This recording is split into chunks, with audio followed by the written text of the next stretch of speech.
আজকে না হয় ব্রেনে হালকা সমস্যা হয়েছে, কাল যে পুরোপুরি পাগল হয়ে যাবে না তার গ্যারান্টি কি ভাইজান?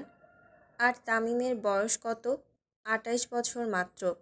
একটা চালচুলোহীন অভিভাবকহীন পাগল। পুরো কথাটি শেষ করার আগেই পরপর দুটি গুলি চলার ফলে উপরের বিশাল ঝাড়বাতিটি ফ্লোরে আছড়ে পড়ে। উপস্থিত সকলের মাঝে ভয় বাসা বাঁধে। সকলে বুঝে যায় এখন কে আসতে চলেছে ভেতরে। তন্নি বেগম শুকনো ঢোক গেলে সদর দরজা দিয়ে হাতে লাইসেন্সধারী পিস্তল নিয়ে চোখে চশমা দিয়ে ভেতরে আসতে থাকে তামিম, সাথে তার পঞ্চপাণ্ডবও। তামিমের হাঁটার গতি বলে দিচ্ছে আজকে আবারও আরশিনগরে রক্তের বন্যা বইবে। তন্নি বেগম কল্পনাও করতে পারেনি এখন তামিম আসবে। তামিম এসে সোজা তন্নি বেগমের সামনে দাঁড়ায়। আমি তামিম সরকার, আইন মানি না, আইন তৈরি করি। আর আমার আইন এটাই বলে যে আঙুল আমার বউয়ের দিকে উঠছে সেই আঙুল কেটে কুত্তা দিয়ে খাওয়াতে হবে। তামিমের কথা শুনে তন্নি বেগম মোটামুটি ভয় পেয়ে যায়, কারণ তন্নি বেগম খুব ভালো মতোই জানেন তামিম কখনো বয়স বা আত্মীয়তার খাতিরে কাউকে ছেড়ে দেয় না। আর সুভার ব্যাপার হলে তো আরও আগেই না। কিন্তু তামিম তো কখনো কোনো মেয়ের গায়ে হাত তোলে না। আর যাই করুক, নিজের ফুপিকে তো আর মেরে ফেলবে না। পরক্ষণেই তন্নি বেগম তানভীর সরকারের দিকে তাকায়। না, কোনো ভয় নেই। তামিম আর যাই করুক তার ভাইয়ের সামনে তো আর কিছু করার সাহস পাবে না। আর এই সুযোগে যদি একবার বাপ ছেলের মধ্যে আগুন লাগানো যায় তাহলে তো কোনো কথাই নেই। দেখেছেন ভাইজান, শেষমেশ একটা মেয়ের জন্য, সে শুধু একটা মেয়ে না, আমার আমানত। আমি ওর অভিভাবক। খুব জোরে গর্জে ওঠে তামিম। এতদিন পর আবারও সেই চিরচেনা তামিমের দেখা মিলল। তামিম রাগান্বিত হয়ে নিজের কক্ষে যাওয়ার জন্য সামনে পা বাড়ায়। সিঁড়ির কাছে যেতেই আবারও তন্নি বেগমের কথা তার কানে ভেসে আসে। শেষমেশ একটা পাগলের সাথে সংসার করবি তুই তামিম? সুভাকে পাগল বলায় রাগে তামিমের কপালের রগগুলো দাঁড়িয়ে যায়। সিঁড়ির পাশে রাখা বড় ফুলদানিটা হলরুমের বিশাল টি টেবিলে ছুঁড়ে মারে। তন্নি বেগম ভয়ে ভাইয়ের একদম পেছনে চলে যায়। খুব জোরে হুঙ্কার দিয়ে ওঠে তামিম, চুপ, একদম চুপ। আমার বউ পাগল হোক, লুলা হোক, ল্যাংড়া হোক, প্রতিবন্ধী হোক, আমি ওকে নিয়েই সংসার করব। এখন কি জান দিবি ওর জন্য তুই তামিম? তামিম তন্নি বেগমের একদম সামনে এসে দাঁড়ায়। বউয়ের জন্য জান দিতেও পারি, বউয়ের জন্য জান নিতেও পারি। তামিমের কথায় এবার পুরোপুরি চুপ হয়ে যায় তন্নি বেগম। তামিম চোখ মুখ শক্ত করে আবার উপরে যেতে থাকে। যাওয়ার সময় আবারও পেছনে ফিরে তাকায়। আপনাকে কবে মারতে হবে বইলেন ফুপি? আমি সুন্দর মতো আপনাকে পরপারের টিকিট ধরাইয়া দিব। তামিমের ঠান্ডা মস্তিষ্কের ভয়ঙ্কর হুমকি শুনে আর কিছু বলার মতো সাহস হয়ে ওঠে না তন্নি বেগমের। তামিম মাঝিরিতে যেতেই আবারও ডাক পড়ে তার, তামিম। তানভীর সরকারের ডাক শুনে তামিম পেছন ফিরে তাকায়। মুখে হাসি ফুটে ওঠে তন্নি বেগমের। না, সে এবার আর হেরে যায়নি। এখনই বাপ ছেলের মধ্যে যুদ্ধ লাগলো বলে। জি আব্বাজান। সুভামা আপনার মায়ের রুমে আছে, সেখানে যান আপনি। তামিম মাথা নেড়ে উপরে উঠতে থাকে, কিন্তু এক অদ্ভুত রকমের শান্তি বয়ে চলে যায় তার মনে। পৃথিবী এই দিক থেকে ওই দিক গেলেও তামিমের আব্বাজান তার সাথে আছে, এটাই হলো সব থেকে বড় বিষয়। তামিম উপরে উঠে আবারও পেছনে ফিরে তাকায়। আব্বাজান। তানভীর সরকার একটা হাসি দিয়ে উপরে তাকায়। আই লাভ ইউ ফ্রম সুভার স্বামী। ছেলের কথা শুনে তানভীর সরকারের হাসি আরও বেড়ে যায়। আই লাভ ইউ ফ্রম আয়শার স্বামী। তামিম একটা উড়ন্ত চুমু তার আব্বাজানকে দিয়ে সুভার উদ্দেশ্যে যেতে থাকে। তানভীর সরকার একদৃষ্টিতে তাকিয়ে থাকে তামিমের যাওয়ার দিকে। আজকে তানভীর সরকার খুব খুশি, কারণ তার ছেলে একজন প্রকৃত স্বামী হতে পেরেছে, যেমনটা সে নিজে ছিল তার যুবক বয়সে। তানভীর সরকারের দাপটে আয়শা সরকারকে যেমন কেউ কিছু বলতে পারত না, ঠিক তেমন এখন তামিমের জন্য শুভাকেও কেউ কিছু বলতে পারে না। গর্বে তানভীর সরকারের বুক ভরে যায়। একটু আগের কথা, তামিম দুপুর অবধি বাসায় থাকে শুভার সাথে। তাকে খুব নজরে নজরে রাখে তামিম, কারণ ডাক্তার বলেছিল ইনফেকশনের প্রভাব কেটে যাওয়ার পর থেকেই শুভার শরীরের অবসভাবও কেটে যাবে। অসহ্য ব্যথা হবে সারা শরীরে। কোষ সজাগ হওয়ার সাথে সাথে মস্তিষ্কে চলবে অসহ্য ব্যথা আর ভুলে যাওয়ার প্রভাব। তামিম ঠিক করে সে নিজ থেকে ডাক্তারের কাছে যাবে। শুভাকেও সাথে নেবে না। যতদিন লুকাতে পারে সে শুভার থেকে ততদিন লুকিয়ে রাখবে। পরে শুভা জানলে ও মোটামুটি সুস্থ হয়ে যাবে। তামিম সারা সকাল শুভার সাথে থেকে দুপুরের দিকে বের হয়ে যায় হসপিটালের উদ্দেশ্যে। সেখান থেকে সোজা পার্টি অফিসে। তামিম শুভাকে সারা দুপুর ঘুমিয়ে থাকতে বলে যায়। যতক্ষণ শুভা ঘুমিয়ে থাকবে ততক্ষণে তামিমের কাজ শেষ হয়ে যাবে আর সেও তাড়াতাড়ি চলে আসতে পারবে। কিন্তু বিপত্তি বাধে তামিমের ফুপিকে নিয়ে। এমনিতেই শুভার সাথে তামিমের বিয়ের ফলে তার এতদিনের স্বপ্ন শেষ। তার উপরে তামিম শুভাকে চোখে হারায়। সে এত কিছু করেও নিজের মেয়ের সাথে তামিমের বিয়ে দিতে পারল না। তামিম নামকরা একজন নিউরোলজিস্ট প্রফেসরের সাথে কথা বলতে যায়। শুভার সমস্ত দিক নিয়ে সে খুব সূক্ষ্মভাবে পদক্ষেপ ফেলতে চায়। তামিম চাইলেই ডাক্তারকে তুলে এনে সব কিছু করতে পারত, কিন্তু তামিম আর পাঁচটার সাধারণ স্বামীর মতোই তার বউয়ের জন্য পরিশ্রম করতে চায়। তামিম অনুভব করতে চায় অন্যান্য স্বামীরা কিভাবে তাদের বউয়ের অসুস্থতার সময় পরিশ্রম করে। সব কিছুই যখন ঠিক চলছিল তখনই হুট করে শুভার কাল হয়ে দুজন বাড়িতে আসে। তানভীর সরকারের বোনের মেয়ে আর পানিমন্ত্রীর মেয়ে। সরকার বাড়ি। তোমরাই ভর দুপুরবেলা? আসলে মামি, এদিক দিয়েই যাচ্ছিলাম তো, তাই ভাবলাম ঘুরে আসি। তা ভালো করেছো, বসো। তুমিও বসো। জি আন্টি। আয়শা বেগম ছন্দার মনিকাকে বসতে বলে সার্ভেন্টদের কিচেনে যেতে বলে আর নিজেও তানভীর সরকারের কাছে চলে যায় তার কাগজগুলো দিতে। আয়শা বেগম উপরে যাওয়ার 10 থেকে 12 মিনিট পর শুভা নিচে নেমে আসতে থাকে। সারাক্ষণ রুমে থাকা যায় না। শুভা নিচে নামতেই তারা দুজন একজন আরেকজনকে চোখাচোখি করে। ভাবি? ছন্দার ডাকে শুভা হলরুমের দিকে তাকায়। সেদিনের এত কিছুর পরও যে ছন্দা শুভাকে এত সুন্দর করে ডাকবে সে সেটা কল্পনাও করেনি। শুভা 7-5 না ভেবে খুশি মনে চলে যায় হলরুমে। শুভা যেতেই ছন্দা তাকে জড়িয়ে ধরে। কিছুটা বিব্রত হয় শুভা। ছন্দা তাকে হঠাৎ এভাবে জড়িয়ে ধরবে সেটা সে কল্পনাও করেনি। কিন্তু শুভা তাকে কোনো সন্দেহ করে না। মানুষ মাত্রই পরিবর্তনশীল। পরিবর্তন হতেই পারে। শুভাও খুশি মনে তাকে জড়িয়ে ধরে। ভাবি, তুমি কিছু মনে করনি তো আমার সেদিনের ব্যবহারের জন্য? শুভা মুখে হাসি টেনে বলে, না, আমি কিছুই মনে করিনি। কিন্তু আমার কেন জানি না মনে হচ্ছে তুমি আমাকে পছন্দ করো না। না না, এমনটা নয়। তাহলে এই চকলেটটা নাও। ছন্দা হুট করে শুভার মুখের সামনে চকলেট ধরে। শুভা কিছু বলতে যাবে তার আগেই পুরো চকলেটটা শুভার মুখের ভেতরে ঢুকিয়ে দেয়। শুভা খানিকটা অবাক হয়, এভাবে হুট করে চকলেট দিয়ে কে সরি বলে। তারপরও মনে কোনো সন্দেহ রাখে না। এক একজনের পার্সোনালিটি এক এক রকম, তাই সবাইকে নিজের সাথে গুলিয়ে ফেলা ঠিক হবে না। ভাবি, পরিচয় করিয়ে দেই, ও আমার ফ্রেন্ড মনিকা। মনিকা নিচ থেকে এসে শুভার সাথে হাত মেলায়। শুভাও খুশি মনে তার সাথে হাত মেলায়। কিছুক্ষণ পর শুভা অনুভব করে তার মাথা কেমন যেন করছে, ঠিক বলতে পারছে না সে। পরক্ষণেই মনিকা জেদ ধরে শুভার হাতে চা খাবে। শুভার হাতের রান্নার প্রশংসা সে নাকি অনেক শুনেছে। শুভা মনিকার কথা শুনে একটু চিন্তায় পড়ে যায়। ধরতে গেলে সে তেমন কিছু তো রান্নাই করেনি। তাহলে তার রান্নার প্রশংসা এলো কীভাবে?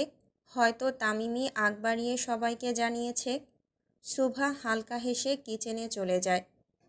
আমার থেকে তামিমকে কেড়ে নেওয়ার ফল আজকে ছোটলোক মেয়ে বুঝবে। মনিকার কথা শুনে ছন্দা তার দিকে তাকায় আর একটু হাসার চেষ্টা করে।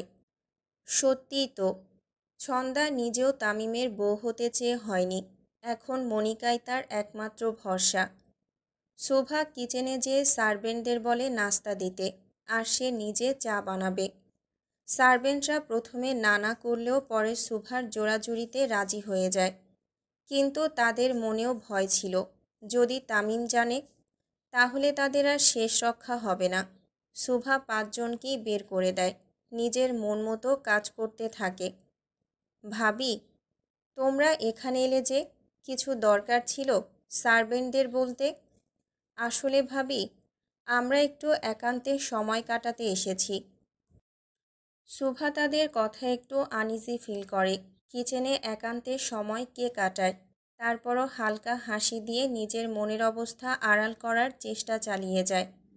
ভাবি, চা তো হয়ে এসেছে, দাও, আমি হেল্প করি। না না, আমি করছি।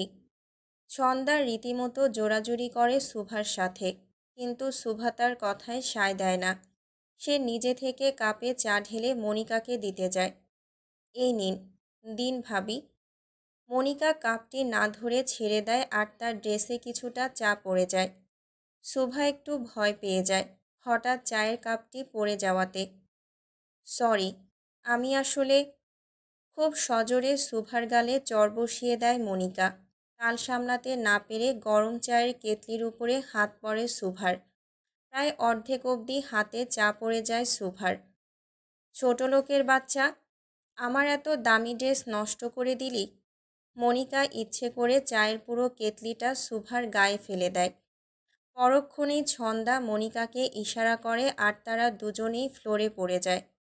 ভাবি সরি, আমাদের কিছু বলো না। সরি ভাবি। মনিকার ছন্দা দক্ষ অভিনেত্রীদের মতো নাটক শুরু করে দেয়, কারণ আয়শা সরকার আর তানভীর সরকার কিচেনের দিকে আসছিল। তাদেরকে দেখে তারা দুজনেই ফ্লোরে পড়ে যায়। অপরদিকে শোভা নিজের হাত ধরে কাঁদতে থাকে জোরে জোরে। কি হয়েছে? এসব কি? শোভা মা। আয়শা বেগম তাড়াতাড়ি করে শোভার কাছে চলে যায়। মনিকার ছন্দাকে তেমন একটা পাত্তা দেয় না উনি। আয়শা বেগম তাড়াতাড়ি করে শোভার হাত পানিতে ধরে। শোভা প্রচুর কাঁদতে থাকে। সার্ভেন্টরা বরফ এনে দেয়। আয়শা বেগম শোভার হাতে বরফ ধরে, তাও জ্বলা কিছুতেই কমে না। অন্যদিকে মনিকার ছন্দার নাটকও থামে না। তারা পুরো বাড়িতে জানিয়ে দেয় যে শোভা রাগের বশে তাদের ধাক্কা দিয়ে ফেলে দিয়েছে, আর নিজের হাতেও গরম চা ইচ্ছে করে ফেলেছে। তাদের ভাষ্যমতে শোভা পুরোপুরি নিজের উপরে নিয়ন্ত্রণ হারিয়ে ফেলেছে। আয়শা বেগম তাদের তেমন একটা পাত্তা না দিয়ে শোভাকে নিয়ে রুমে চলে যায়। আর তারা দুজন নিচেই নিজেদের নাটক চালিয়ে যায় তানভীর সরকারের সামনে। তাদের এই নাটক আরও জমজমাট করতে তালে তাল মিলাতে হাজির হয় তন্নি বেগম। বর্তমান। তামিম সোজা তার মায়ের কক্ষের সামনে গিয়ে দরজায় কড়া নাড়ে। যেহেতু তার মায়ের ঘর অনুমতি ছাড়া প্রবেশ করা উচিত হবে না, তামিম কখনোই তার মা বাবার কক্ষে অনুমতি ব্যতীত প্রবেশ করেনি। 2-3 বার কড়া নাড়তেই ভেতর থেকে আয়শা বেগম তামিমকে আসতে বলে। তামিম এক আকাশ পরিমাণ সংশয় মনে নিয়ে ভেতরে প্রবেশ করে। তামিমের জন্য সবথেকে কষ্টের দিক হলো শোভার চোখের পানি। তামিম একদমই সহ্য করতে পারে না শোভা কাঁদবে কোনো কিছুর জন্য। তামিম ভেতরে ঢুকতেই তার বুকটা ভারী হয়ে আসে। আয়শা বেগম ইশারা করে চুপ থাকতে। শোভা ঘুমিয়েছে মাত্র কিছুক্ষণ হয়েছে, একটু ঘুমালে হাতের জ্বালাও কমবে। তামিম এসে সোজা ফ্লোরে শোভার মুখ বরাবর বসে। খুব কেঁদেছে হয়তো, মুখ কেমন ফোলা ফোলা হয়ে গেছে, চুল দিয়ে হালকা মুখ ঢাকা। তামিম চুলগুলো সরাতেই শোভার গালের থাপ্পড়ের দাগ চোখে পড়ে তার। এই কয়দিনে তো তার দেওয়া থাপ্পড়ের দাগগুলো কমেছে, আজকে আবার স্পষ্ট দেখা যাচ্ছে। তামিম খুব শান্তভাবে কিছুক্ষণ বসে থাকে, তারপর শোভাকে কোলে তুলে নেয়। বেয়াদবি নিয়েন না আম্মা, আপনার সামনে বউকে কোলে তুলছি। আয়শা বেগম তামিমকে ইশারা করে বোঝায় সব ঠিক আছে, কোনো সমস্যা নেই। কোনো কথাই যেন মুখ দিয়ে বের হচ্ছে না তার। চোখগুলো ফুলে গেছে। হয়তো সুভার আর্তনাদ একটু বেশিই ছিল, তাই নিজেকে ধরে রাখতে পারেননি উনি। তামিম সুভাকে নিয়ে নিজেদের কক্ষে চলে যায়। বিছানায় শুইয়ে দেয় সুভাকে আর চুপচাপ তার পাশে বসে থাকে। তামিম সুভার পুরো শরীর খুঁটিয়ে খুঁটিয়ে পরখ করা শুরু করে। তার অবর্তমানে সুভা কোথায় কোথায় আঘাত পেয়েছে সেটাই দেখা শুরু করে তামিম। গালে একটা স্পষ্ট দাগ। তারপর গলায় দেখে, না, কোনো চিহ্ন নেই। পরক্ষণেই তামিমের চোখ যায় হাতে। তামিম শুনেছিল সুভার হাত হালকা পুড়েছে, কিন্তু এত বড় হাত যে পুড়ে গেছে সেটা সে জানত না। হাতের অর্ধেক অংশ লাল। খুব লেগেছে হয়তো তার। সুভার হয়তো অনেক কষ্ট হয়েছে। নিজের অজান্তেই তামিমের চোখ দিয়ে পানি পড়তে থাকে আর চোয়ালগুলো শক্ত হয়ে আসে। কিছুক্ষণ পর তামিমের ফোনে দুপুরের সিসিটিভি ফুটেজ পাঠানো হয়। তামিম চুপচাপ ওয়াশরুমে চলে যায়। এখানে ভিডিও অন করলে সুভার কষ্ট দেখে সে নিজেকে ঠিক রাখতে না পারলে সুভার ঘুমও আলগা হয়ে আসবে। তামিম ওয়াশরুমে গিয়ে ফুটেজ অন করে দেখতে থাকে। সারা দুপুরের পুরো ঘটনা তার সামনে চলে আসে। তামিম নিজের চোখ বন্ধ করে ফেলে। কিছুক্ষণ পর বেসিনের আয়নাতে খুব জোরে ঘুষি মারে। রাগে ফুঁসতে থাকে তামিম। মাহির, জি ভাই, আমার রঙ্গমঞ্চখানা খোলার সময় হয়ে গেছে। তামিম ফোন কেটে দিয়ে চুপচাপ বাইরে এসে সুভার সামনে বসে আর তার হাত ধরে। তোরে ছুঁইয়া কথা দিতাসি বউ, স্বামী তামিম সরকার কতটা ভয়ঙ্কর এটা পুরো আরশিনগর দেখবে। হাতে ফুল নিয়ে দলের ছেলেপেলেদের সাথে সাদা পাঞ্জাবি পরিহিত তামিম সরকার পানিমন্ত্রীর বাড়িতে যায়। পানিমন্ত্রীর মেয়ের অকাল মৃত্যুতে গভীর সমবেদনা জানাতে। যুবতী মেয়ের অকাল মৃত্যুতে অনেকটাই ভেঙে পড়েছেন উনি। তামিম আসতেই মোটামুটি একটা থমথমে পরিবেশ সৃষ্টি হয়। সচরাচর তামিম সরকারকে কখনোই এমন পরিবেশে দেখা যায় না, কিন্তু আজকে গেল। তামিম গিয়েই ফুলের বুকেটি যথাস্থানে রেখে পানিমন্ত্রীকে সমবেদনা জানায়। পানিমন্ত্রীও আবেগে আপ্লুত হয়ে তাকে জড়িয়ে ধরে। দোয়া করি, আল্লাহ আপনার মেয়েকে জান্নাতবাসী করুক। তামিম পানিমন্ত্রীর সাথে কুশল বিনিময় করে আবার বের হয়ে আসে, কারণ এখন তাকে আরেকটা ফুলের বুকে নিয়ে নিজের ফুপির বাড়িতে যেতে হবে। সাথে তার পঞ্চপাণ্ডবও আছে। পঞ্চপাণ্ডবের মুখে নেই কোনো কথা। সবাই যেন কিছু একটা নিয়ে গভীর চিন্তায় মগ্ন। গাড়িতে বসেই গাড়ি চালানো শুরু করে পেটমোটা রফিক। তামিমসহ বাকি চারজন যে যার সিটে। পেছনে তাদের বডিগার্ডরা নিজেদের মতো করে গাড়ি নিয়ে আসতে থাকে। উদ্দেশ্য রমনা ময়দান, তার ফুপির বাড়ি। আরশিনগর থেকে কিছুটা দূরে। গাড়ি চলতে থাকে আপন গতিতে। কারো মুখে তখনও বুলি ফোটেনি। আমি মনের কথা পড়তে পারি না, কি বলবি সরাসরি বল। তামিম তার পঞ্চপাণ্ডবদের উদ্দেশ্য করে কথাটি বলে।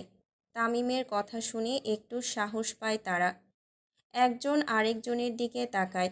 এতক্ষণ ধরে তারা এত কাচুমাচু করছিল যে তাদের দেখলেই যে কেউ বলে দেবে তারা কিছু বলতে চায়, কিন্তু পেটের কথা মুখে আনতে পারছে না।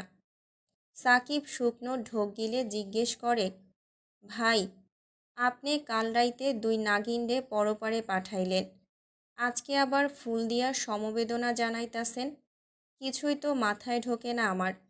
সাকিবের কথা শুনে তামিম নিজের চশমা খুলে আবারও ফু দিয়ে পড়ে ফেলে। রাজনীতিতে একটা প্রবাদ আছে, শত্রুরে মাটির নিচে পাঠাইয়া উপরে ফুল দিয়া ঢাকো। পঞ্চপাণ্ডব সিটি বাজিয়ে ওঠে খুব জোরে। তারা ঠিক এই জিনিসটার জন্যই অপেক্ষা করছিল। ঠান্ডা মস্তিষ্কের ভয়ঙ্কর তামিম সরকারের comeback, the aura is back. পঞ্চপাণ্ডব যে যার মতো সিটি বাজিয়ে ওঠে। তামিম নিজের মোচে তাও দিতে দিতে বলে, আমার কলিজায় হাত দিছিল, অগ কলিজা যে কুত্তা দিয়ে খাওয়াই নাই এইটাই অনেক। এই জন্যই আপনি তামিম সরকার ভাই, যারে বোঝার ক্ষমতা সাধারণ মানুষের নাই। সাকিবের সাথে সকলে ঠিক ঠিক বলে ওঠে আর তার কথার সাথে একমত জানায়। তামিম সরকারকে বোঝা আসলেই কারো পক্ষে সম্ভব নয়। তার মাথায় কী চলে কেউ বলতে পারবে না।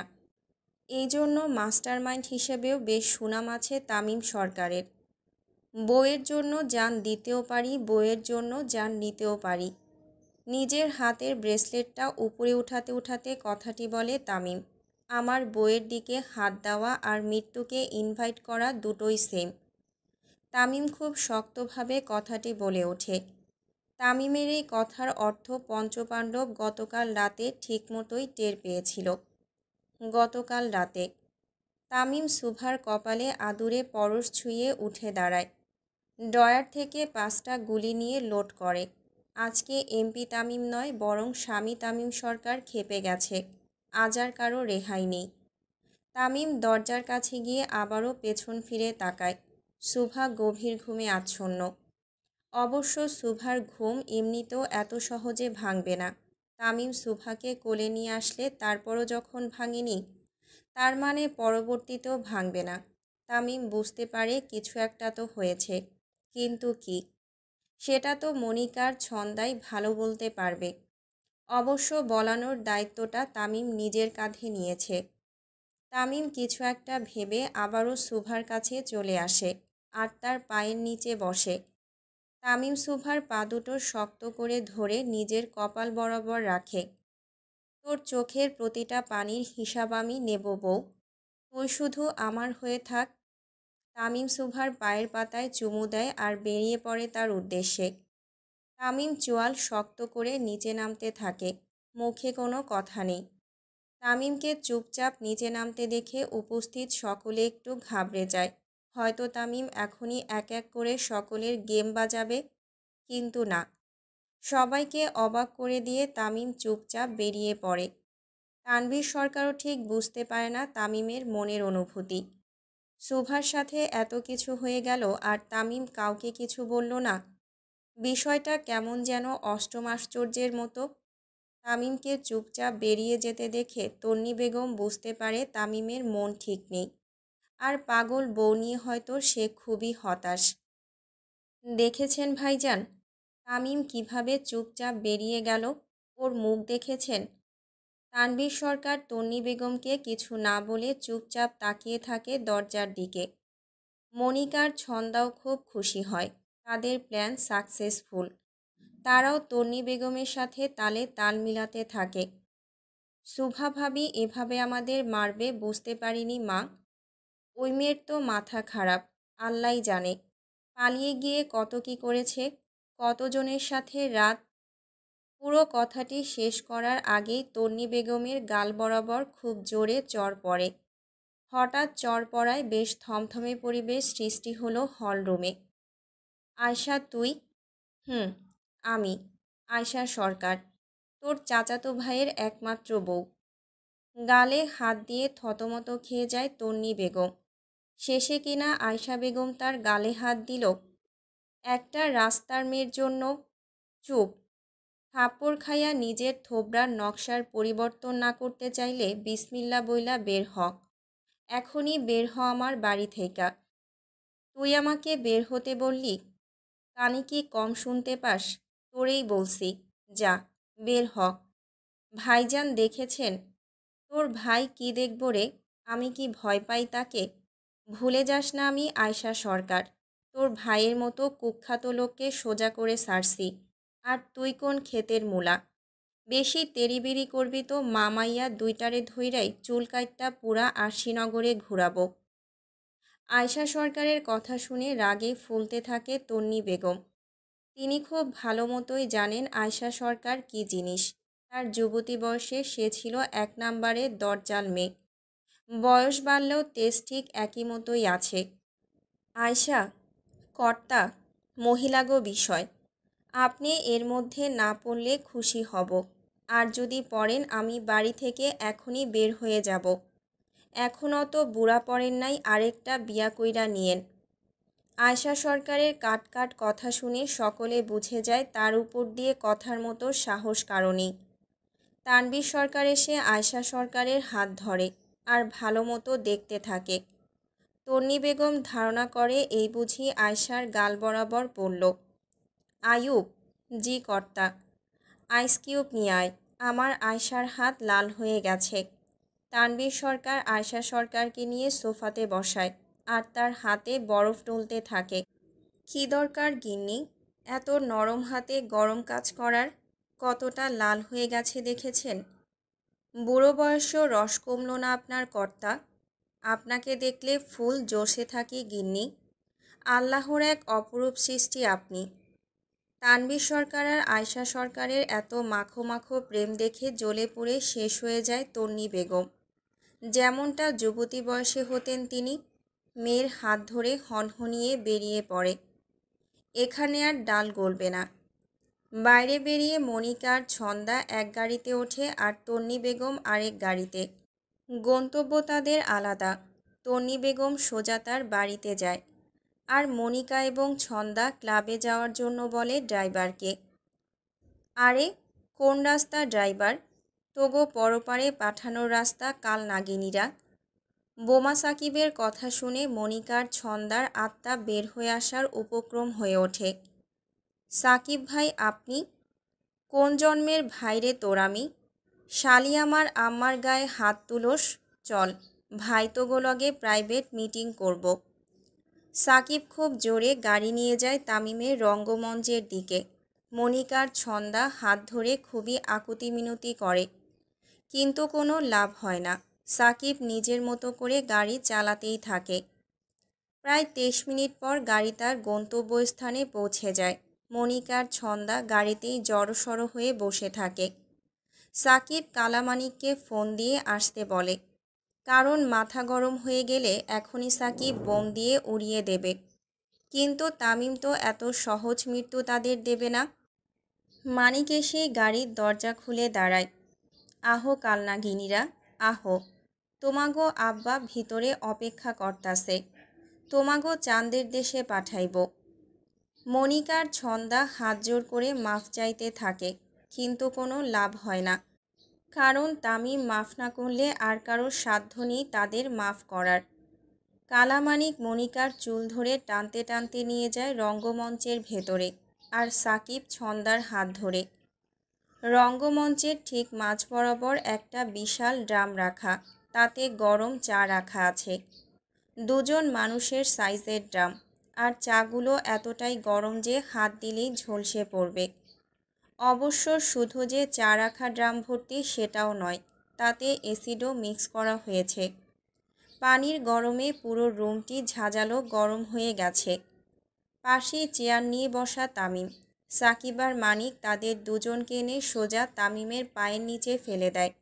তামিম উঠে দাঁড়ায়। তার পঞ্চপাণ্ডবও তামিমের পেছনে দাঁড়িয়ে পড়ে। তামিম ভাই। ছন্দা খুব বিনয়ের সাথে ডাকে তামিমকে।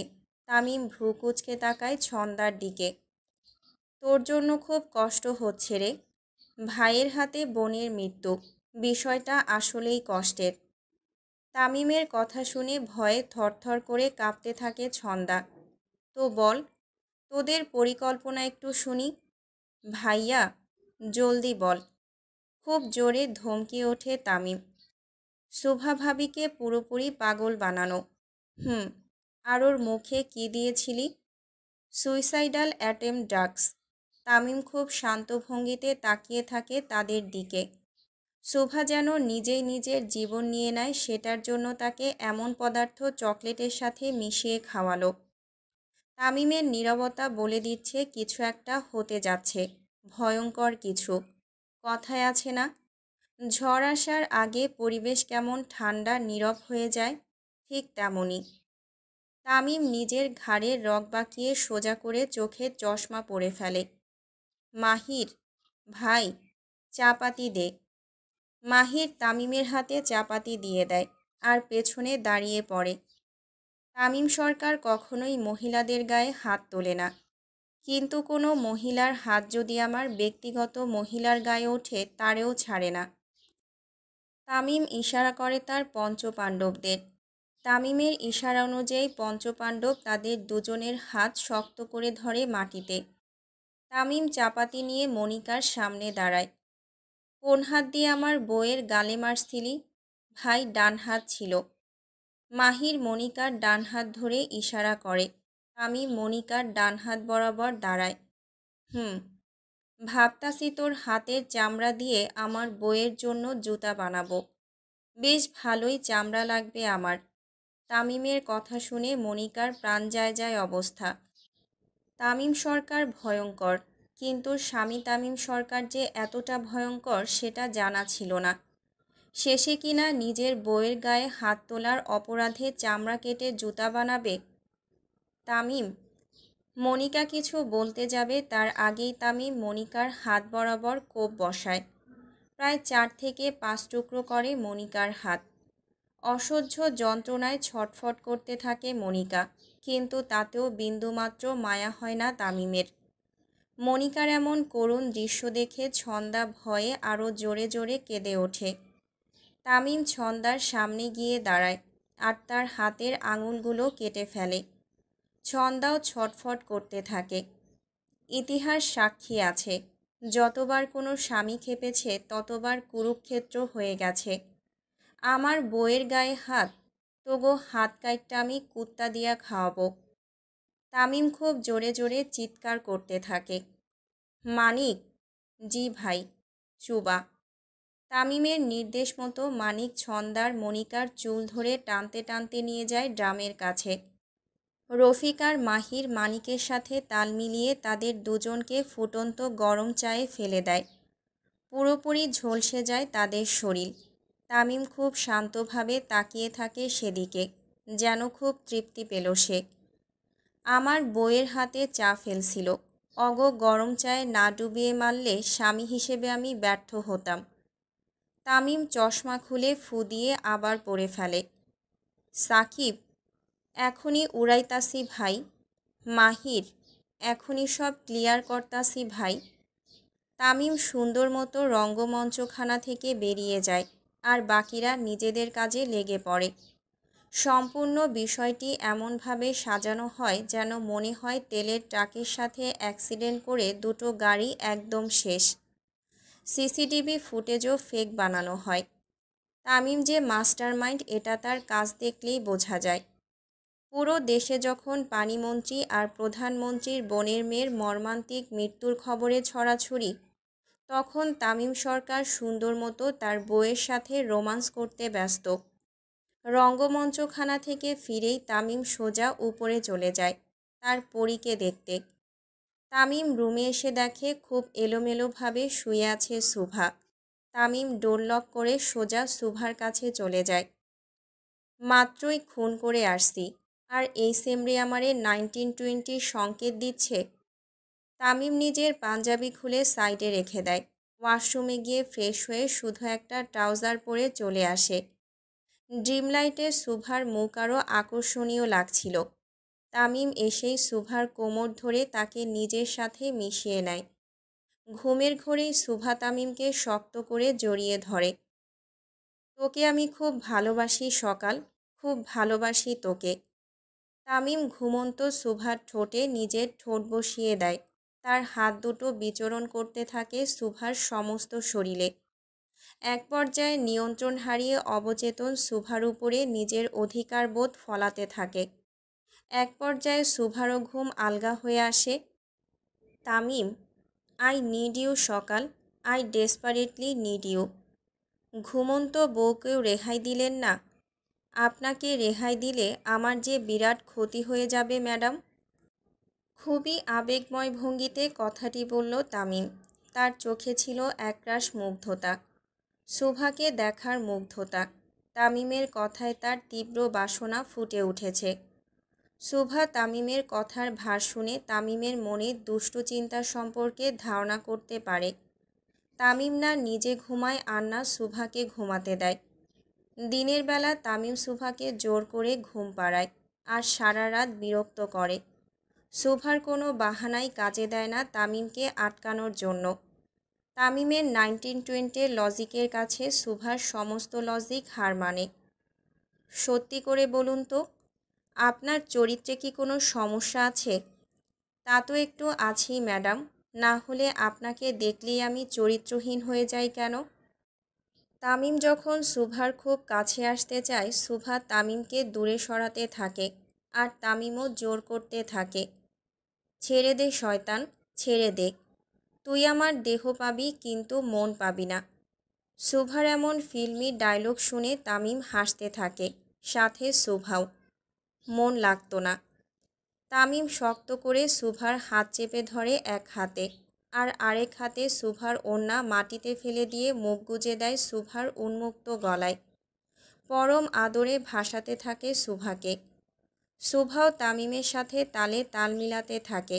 আজকে সেও তামিমের সাথে ভেসে যেতে চায় ভালোবাসার সাগরে। শুভাকে রেসপন্স করতে দেখে তামিম আরও মুডে চলে আসে। এমনিতেই তামিম সারাক্ষণ 1920 করার ধান্দায় থাকে, তার উপরে শুভা তার সাথে তালে তাল মিলাচ্ছে। এ যেন মেঘ না চাইতেই জল। তামিম আরও মত্ত হতে থাকে শুভার মাঝে। গভীর রাতে শুভা চুপচাপ তামিমের বুকে মাথা দিয়ে শুয়ে থাকে। তামিম শুভার হাত বারবার দেখছিল আর রাগে ফেটে পড়ছিল। তার বারবার মনে হচ্ছিল কালনাগিনী দুটোর হাত আরও কয়েক টুকরো করা উচিত ছিল, আর অ্যাসিডের সাথে আরও কিছু বিষাক্ত পদার্থ মিশানো উচিত ছিল। শুভা বেশ অনেকক্ষণ ধরে লক্ষ্য করে তামিমের এই অদ্ভুত আচরণ। রাগে তামিমের চোয়াল যে শক্ত হয়ে আছে সেটা তার মুখ দেখলেই বোঝা যাচ্ছে।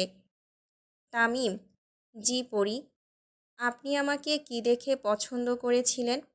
শুভার হঠাৎ এমন কথায় তামিমের ধ্যান পুরোপুরি শুভার দিকে চলে আসে। তামিম শুভার হাত ছেড়ে দিয়ে তাকে আরও শক্ত করে ধরে মুখের কাছে নিজের মুখ নিয়ে আসে। তোমাকে দেখার পর আমার বাঁচতে মন চাইছে। তোমার সাথে সারা জীবন থাকার ইচ্ছা জাগছে। আমি কখনোই তোমাকে নিজের প্রেমিকা হিসেবে দেখিনি সকাল। শুভা খুব মনোযোগ সহকারে তামিমের কথা শুনতে থাকে, চোখের পাতাও যেন নড়ছে না তার। আমি প্রথম দিন থেকেই তোমাকে বউয়ের নজরে দেখেছি, আমার বউ, তামিম সরকারের বউ। I love you Tamim. Tamim কোনো উত্তর না দিয়ে শুভার ঠোঁটে কিস করতে থাকে। শুভাও হেসে ফেলে। শুভা তামিমের গলা খুব শক্ত করে ধরে। আজকে সারাদিন কোথায় ছিলেন? বাসায়ও যে লেট করে আসলেন। তোমার জন্য স্পেশাল জুতা বানাইতে দিছি বউ। জুতো? হ্যাঁ, স্পেশাল চামড়া দিয়ে, খুবই রেয়ার, সহজে পাওয়া যায় না এমন চামড়া। আচ্ছা, কিসের চামড়া? কালনাগিনী। কি? তোমার কোনো আইডিয়া নেই আমি কি করতে পারি তোমার জন্য? আচ্ছা, তা শুনি কি করতে পারবেন আপনি আমার জন্য? তেরে বাস্তে ফালাক সে মে চাঁদ লাউঙ্গা, 16 17 সিতারে সাং বাঁধ লাউঙ্গা। আপনি চাঁদ থেকে আসতে আসতে আমি আরেক বেডার সাথে ভাগ্যা যাব গা। শুভার বাচ্চা? জি জাতির জামাই। জাতির জামাই? কে? কেন? আপনি? সবাই তো আপনাকে জাতির জামাই হিসেবে দেখে, তাই না? আর তুই? শয়তান হিসেবে দেখি। কি? হ্যাঁ। তামিম আর শুভা মেতে ওঠে খুনসুটিতে, খানিকটা ছোট ছেলে মেয়েদের মতো। কিন্তু তামিম সরকার যে তার বউয়ের গায়ে হাত দেওয়ার জন্য অপরাধীর চামড়া দিয়ে জুতো তৈরি করে তার বউকে গিফট করবে, এটা কল্পনাতেও কেউ ভাবতে পারেনি। একেই হয়তো বলে মাস্টার মাইন্ড। বর্তমান।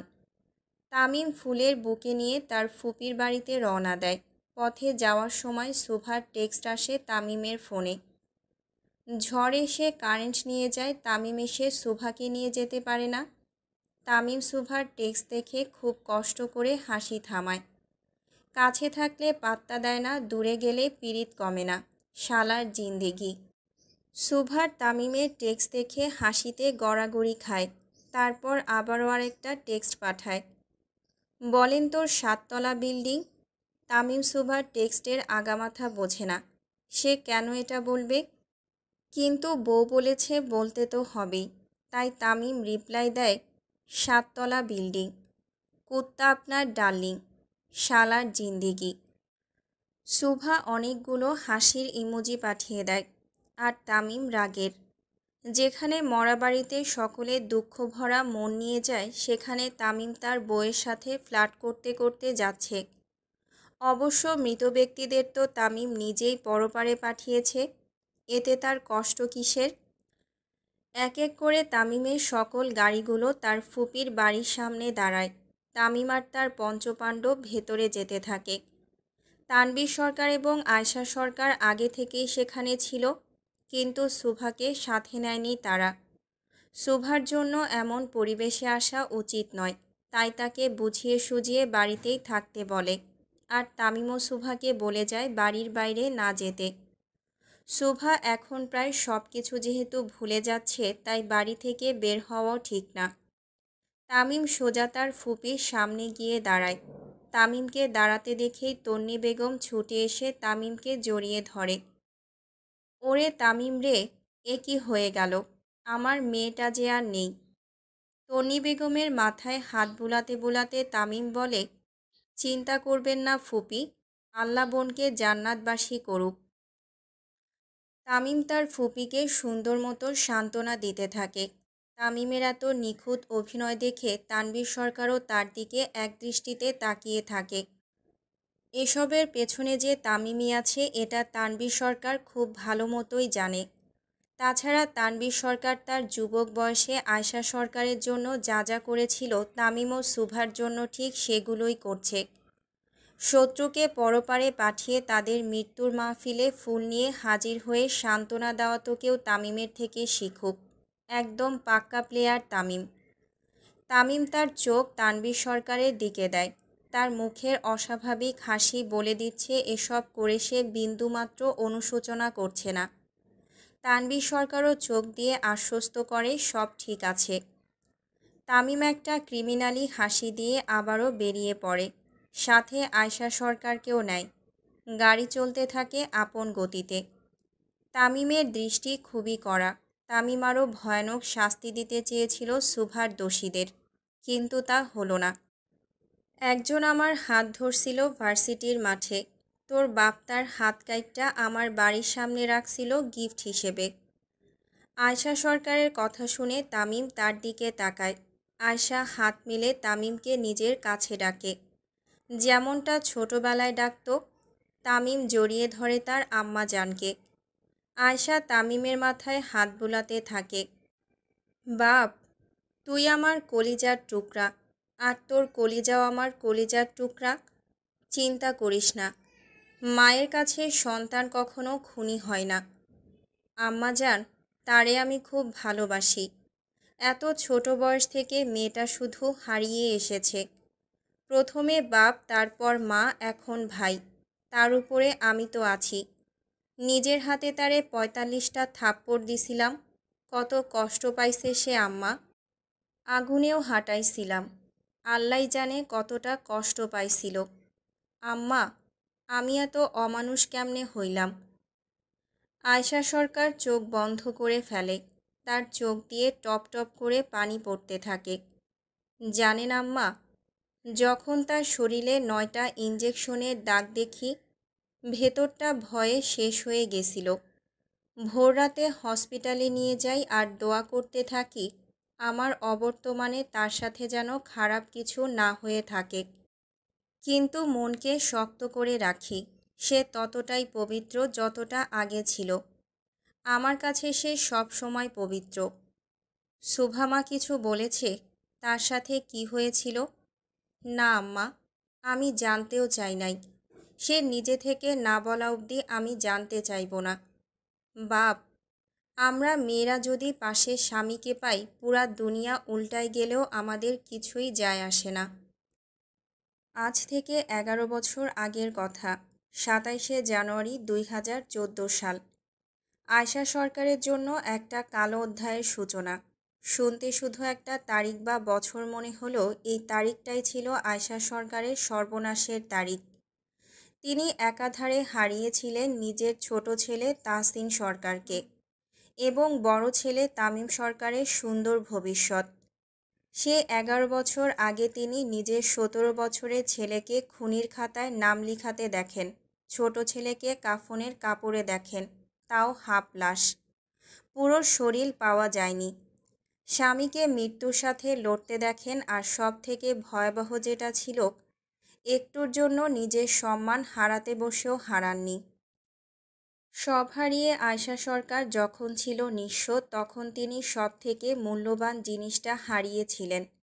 সেটা ছিল নিজের জন্মদাতা পিতা। এখনও আয়শা সরকারের গা শিউরে ওঠে। আয়শা সরকার এখনও সেই দিনটার কথা ভুলতে পারেননি, যেদিন তার 17 বছরের তামিম থানায় অত্যাচারের শিকার হয়েছিল। তামিমের একটা কথাই বারবার আয়শা সরকারের কানে ভাসে, আম্মা, তারা আমারে পানি খাইতে দেয় নাই। সেদিন আয়শা সরকারের বুকটা দুমড়ে মুচড়ে শেষ হয়ে যাচ্ছিল। 18 বছরের নিচে সকলে তো কিশোর, তাহলে তো মারার অধিকার পুলিশের নেই। কিশোর আদালতে বিচার হওয়া ছাড়া। কিন্তু তামিম মার খেয়েছিল, নির্মমভাবে মার খেয়েছিল। তার নখ উপড়ে ফেলা হয়েছিল, কারেন্টের শক, আরও কত কী। তারপর থেকে শান্ত স্বভাবে তামিম হয়ে যায় অশান্ত, খুনি, যাকে দেখলে সকলে ভয় পায়। সেই দিন থেকে এই অবধি তামিম তার মায়ের কোলে মাথা রাখেনি, কিন্তু আজকে রাখল। তামিম আজকে তার মায়ের কোলে মাথা রাখল। সারা রাস্তা তামিম আয়শা সরকারের কোলে মাথা দিয়ে অর্ধশোয়া হয়ে থাকে, আর আয়শা তামিমের মাথায় হাত বুলাতে থাকে। আয়শা সরকারের চোখ দিয়ে টলমলিয়ে পানি পড়তে থাকে। এক ফোঁটা তামিমের কপালেও পড়ে। তামিম বুঝতে পারে তার মায়ের অনুভূতি। তামিম কিছু না বলে চুপচাপ শুয়ে থাকে। বাপ, জি আম্মা। কত বছর পর আমার কোলে মাথা রাখলি? 11 বছর 22 দিন 13 ঘন্টা 37 মিনিট পর আম্মা। আয়শা সরকার চোখ বন্ধ করে ফেলে। তার চোখ দিয়ে টপ টপ করে পানি পড়তে থাকে। তামিম আয়শার মুখ বরাবর তাকায়, আর হাত দিয়ে চোখের পানি মুছে দেয়। আম্মা, আপনার চোখে পানি বড্ড বেমানান। এইটা সুখের পানি বাপ, তুই বুঝবি না। জানি আম্মা। এতদিন মায়ের থেকে দূরে থেকে কী পেলি তামিম? দূরে কই, কাছেই তো ছিলাম আম্মা। কই বাপ, তুই তো ছিলি না। তামিম উঠে আয়শা সরকারের চোখের পানি মুছে দেয়। আম্মা, আমি প্রতিটা মিনিট গুনে রাখছি আপনার থেকে দূরে থাকার। যখনই আপনার কাছে যাইতে চাইতাম, তখনই। ভুলে যা তামিম, সেদিনের কথা ভুলে যা। সম্ভব না আম্মা। আয়শা সরকার ছলছল নয়নে তার ছেলের দিকে তাকিয়ে থাকে। তার ছোট ছেলেটা কবে এত বড় হয়ে গেল। এখন সে মায়ের কষ্ট বোঝে। তামিম তানভীর সরকারের সাথে যতটা মিশে থাকতো, ঠিক ততটাই দূরে থাকতো আয়শা সরকারের থেকে। খুব বেশি একটা মিলমিশ ছিল না তাদের। আয়শা সরকার ছেলে বলতে ছিলেন অজ্ঞান। সব সময় ছেলের আশেপাশে থাকলেও কোথাও না কোথাও খালি খালি লাগতো তার। তার কোল ফাঁকা লাগতো সব সময়। কিন্তু আজকে সুভার জন্য তার ছেলে আবারও তার কোলে মাথা রাখল। তুই ঠিক আছিস বাপ? তামিম একটা দীর্ঘ নিঃশ্বাস ফেলে গ্লাসের দিকে তাকায়। ভালোবাসা হচ্ছে ক্যান্সারের মতো আম্মা, আমি ছাড়তে চাইলেও সে আমারে ছাড়ব না। আয়শা সরকার বুঝতে পারে ছেলের মনের কথা। সুভার অসুস্থতা, তার শরীরের ইনজেকশন, এসবের সঠিক উত্তর তামিম যতদিন না পাচ্ছে, ততদিন সে শান্তি পাবে না। আর না সুভাকে সরাসরি কিছু বলতে পারছে। একটা দ্বিধার মধ্যে পড়ে আছে তামিম। কতটা ভালোবাসিস সুভাকে? যতটা ভালোবাসলে 24 ঘন্টাও কম লাগে। আয়শা সরকার তামিমের দিকে খুব অবাক চোখে তাকায়। এটা কি সেই তামিম যে কথায় কথায় গলা কাটতে বের হতো, যার রাগ ছিল পর্বত চূড়ার মতো উঁচু? না ছিল আবেগ, আর না ছিল কোনো ভালোবাসা। সেই তামিম সরকারও আজকে একটা মেয়ের জন্য এত উন্মাদ হয়ে গেল। আয়শা সরকার চোখ বন্ধ করে আল্লাহকে লাখ লাখ শুকরিয়া জানায়। অবশেষে তার ছেলে মানুষের কাতারে নাম লেখালো। সেও আবেগী হলো। তামিম, যদি কখনো শুনিস সুভার সাথে খারাপ কিছু হয়েছে, তুই কি ওকে ছেড়ে দিবি? তামিম তার মায়ের দিকে তাকায় একজন নিঃস্ব মানুষের মতো। তামিম সরকার বউ ছাড়ার লোক না আম্মা। আয়শা তামিমের হাত শক্ত করে ধরে চোখ দিয়ে আশ্বস্ত করে, তামিম একদম ঠিক পথেই আছে। শুভা আমার কাছে ঠিক ততটাই পবিত্র যতটা বৃষ্টির পানি হয়। কারা আপনারা? এভাবে এগোচ্ছেন কেন? এক পা এক পা করে পিছিয়ে যেতে যেতে কথাগুলো বলতে থাকে শুভা। দেখুন, প্লিজ এগোবেন না, প্লিজ। এ কি? না, প্লিজ। আপনি আমার হাত ধরছেন কেন? তামিম। খুব জোরে জোরে চেঁচাতে থাকে শুভা, কিন্তু তার ডাক শোনার মতো কেউ নেই আশেপাশে। এই গুদাম ঘরে শুভার চিৎকার শোনার মতো কেউ নেই। তিনজন লোক খুব লালসার দৃষ্টিতে শুভার দিকে এক পা করে এগিয়ে যাচ্ছে।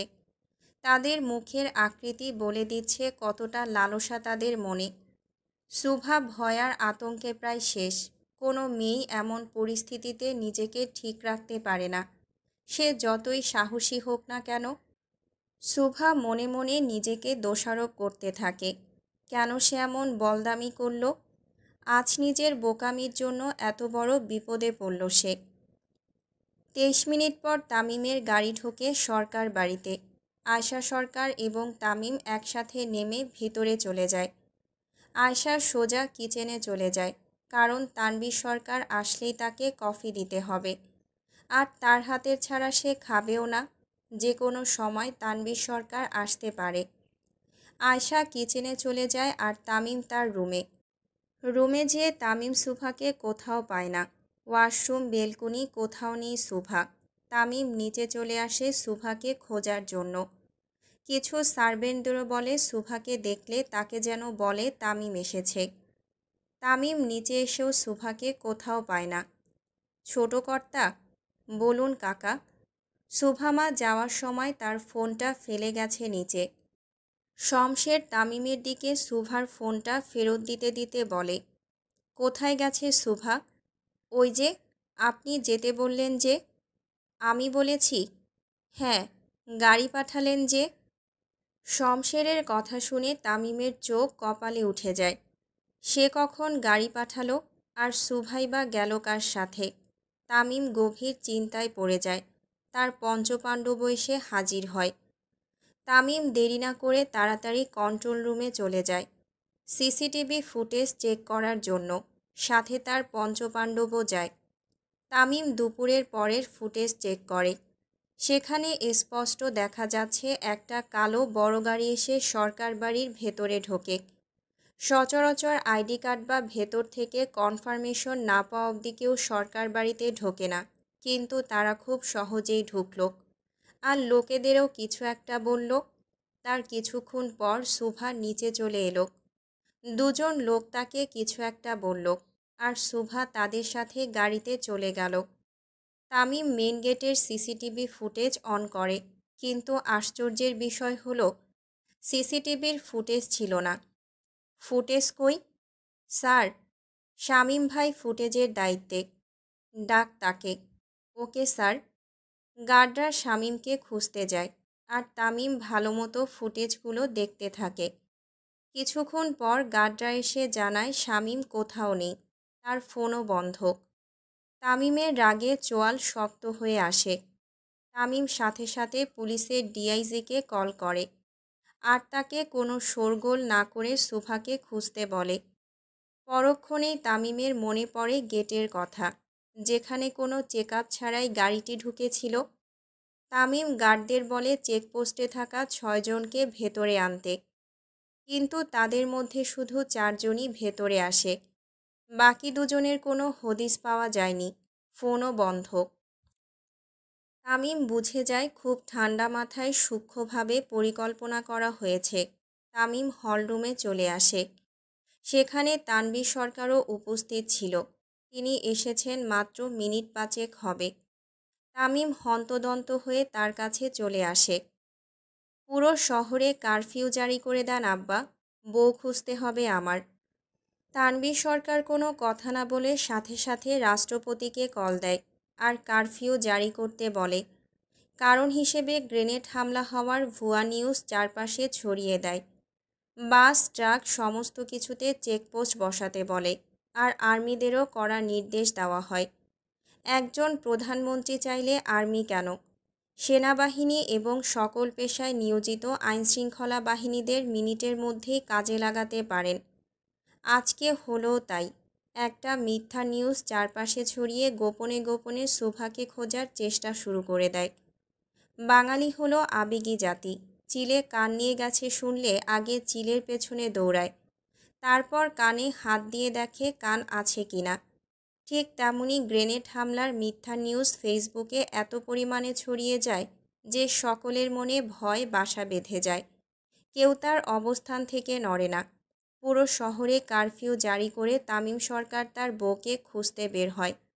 আজকে রক্তের বন্যা বয়ে চলবে আরশিনগরে। তামিম নিজের পাঞ্জাবির হাতা উপরে উঠাতে উঠাতে বের হতে থাকে। মাহির, চাপাতি দে। ৭৫ টুকরো করা একটা লাশের মাংসগুলো পরম যত্নে নিজের কুকুরকে খাওয়াচ্ছে তামিম সরকার। খুবই মনোযোগ সহকারে কাজটি করছে সে। সে চাইলেই তার লোক দিয়ে কাজটি করাতে পারত, কিন্তু না। এই কাজ তো লোক দ্বারা হবে না, কারণ এর শাস্তিটা ছিল ভয়াবহ, আর শাস্তির কারণটাও। এতটা নির্মম মৃত্যুর কারণ এটাই ছিল যে লোকটি তামিম সরকারের বউয়ের হাত ধরেছে। শুধুমাত্র নিজের শখের নারীর হাত ধরার অপরাধে ৭৫ টুকরো করা হয়েছে লাশটিকে। তামিমের পুরো শরীর রক্তে ভরা, মুখও কালো, দাড়িও লাল হয়ে গেছে রক্তে। মাহির, জি ভাই, এটার কাজ শেষ, আরেকটারে নিয়ে আয়। জি ভাই।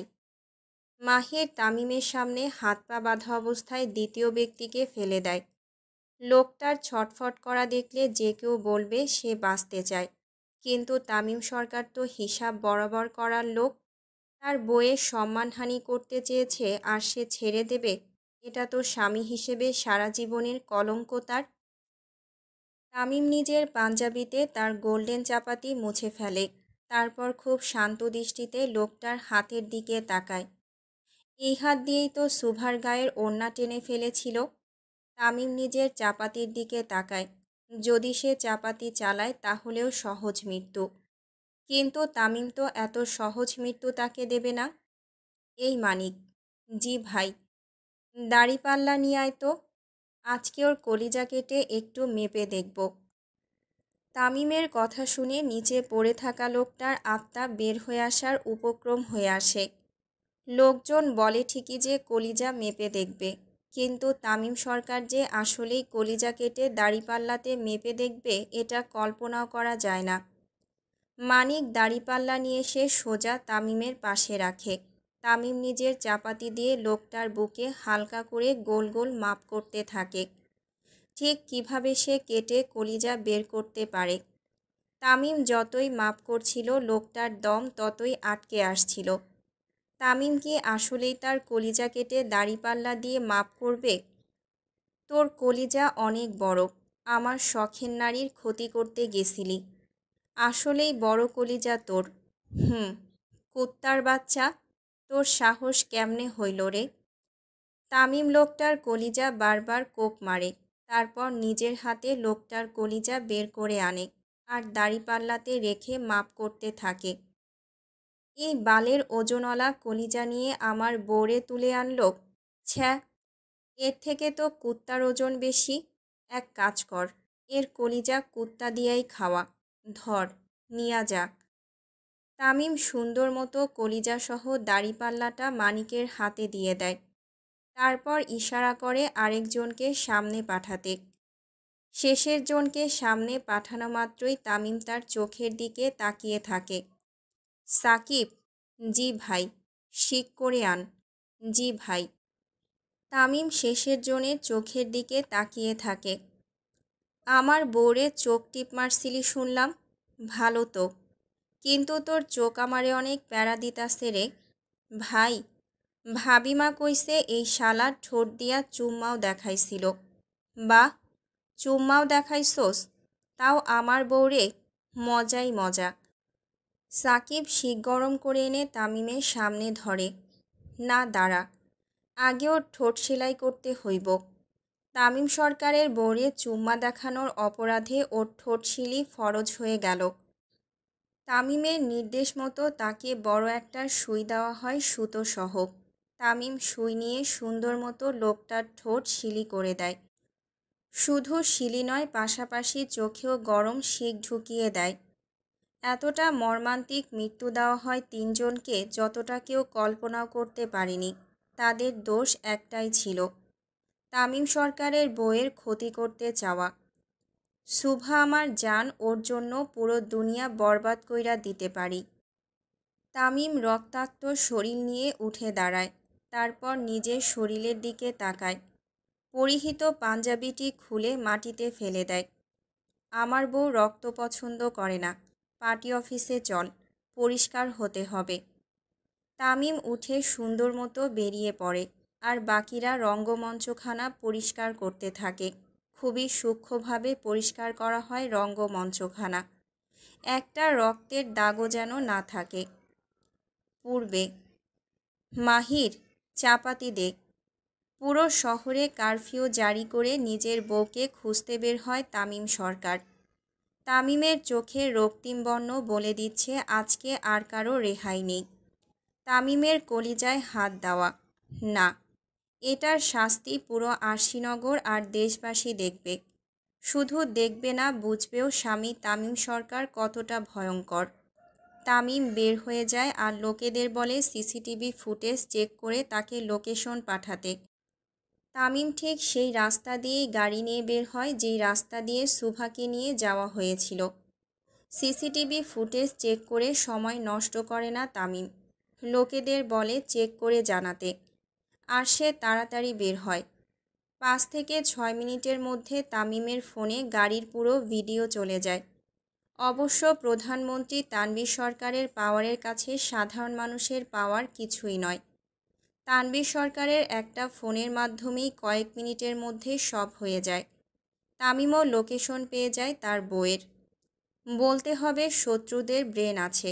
আমার বউকে এত কাছে লুকিয়ে রেখেছে যেন আমি পুরো শহর খুঁজি, কিন্তু নিজের আশেপাশের কথা মাথায়ও না আনি। ব্রেনওয়ালা শত্রু। কিন্তু ভাই, আপনার মতো তো মাস্টার মাইন্ড না। আজকে দেখাবো স্বামী তামিম সরকার কতটা মাস্টার মাইন্ড। তামিম ভিডিওটি বারবার দেখতে থাকে। যদি তার চোখে উল্টাপাল্টা কিছু পড়ে আর শুভার কষ্ট হয়, তামিম যে কী করবে এটা কেউই জানে না। প্রায় ৪৫ মিনিট পর গোডাউনে এসে পৌঁছায় তামিম। গাড়ি দিয়ে সোজা গোডাউনের গেট ভেঙে ভেতরে ঢুকে পড়ে সে। তাড়াতাড়ি করে নেমে এদিক ওদিক তাকাতে থাকে তামিম। তারপর চোখ আটকে যায় মাটিতে বসে থাকা শুভার দিকে। নিচে তাকিয়ে মাটিতে বসে আছে শুভা, শরীরে ওড়না নেই। দেখেই মনে হচ্ছে খুবই আতঙ্কে আছে সে। তামিম দৌড়ে এসে শুভার সামনে দাঁড়ায়। তামিমকে দাঁড়াতে দেখে শুভা অশ্রুসিক্ত নয়নে তাকায় তামিমের দিকে। তামিম। শুভা 2 হাত বাড়িয়ে দেয় তামিমের দিকে। তামিমও শুভাকে খুব শক্ত করে জড়িয়ে ধরে। কিছু হবে না তোর সকাল, তোর স্বামী এখনও জীবিত। আমি সেটার জন্য কাঁদছি না তামিম। তাহলে? শুভা তামিমকে ছেড়ে হাত দিয়ে নিচে পড়ে থাকা লোকেদের দেখায়। মোট 3 জন লোক পড়ে আছে, পাশেই শুভার ওড়না। তামিম লোকদের দিকে ধ্যান না দিয়ে ওড়নাটি নিয়ে সুন্দর মতো শুভার শরীর ঢেকে দেয় আর শুভার কপাল বরাবর চুমু খায়। শুভা চুপচাপ মাটির দিকে তাকিয়ে থাকে। তামিম বুঝতে পারে কিছু তো হয়েছে। কি করেছিস তুই? শুভা বেচারির মতো মুখ করে তাকায় তামিমের দিকে আর তামিমের হাত ধরে বলে, ভবিষ্যৎ অন্ধকার তামিম। শুভার কথা শুনে তামিম নিচে পড়ে থাকা 3 জনের দিকে তাকায়, তারপর নিজের দিকে।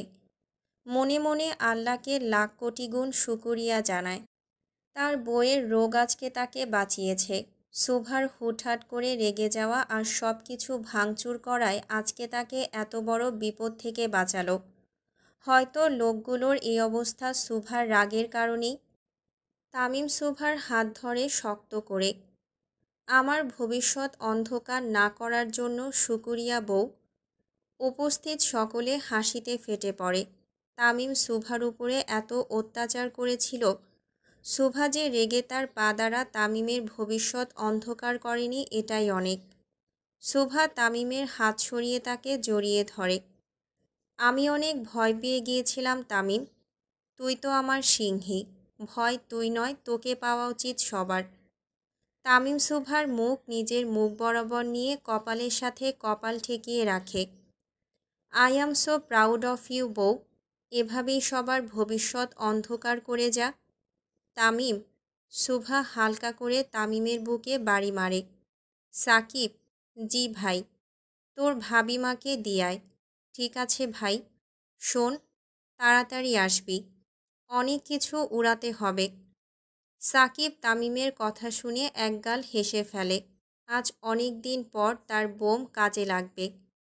সাকিব সুভাকে নিয়ে বেরিয়ে পড়ে সরকার বাড়ির উদ্দেশ্যে, আর সাথে বাকি গার্ডরাও আছে। তামিম সুভাকে কথা দেয় সে খুব তাড়াতাড়ি তার কাছে আসবে, কিন্তু একটু সময় লাগবে।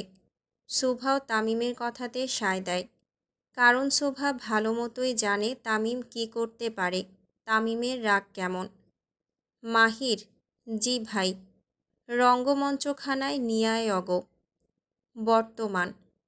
তামিম সোজা তার পার্টি অফিসে চলে যায়। ভালো মতো পরিষ্কার হতে হবে, তার বউ রক্ত দেখতে পারে না। কিন্তু তামিমকে এটাই ভাবাচ্ছে এগুলোর পেছনে মূল হোতা কে। না, এই চুনোপুটিগুলোর একা এত সাহস হবে না। সাথে তো কেউ আছে, কিন্তু কে?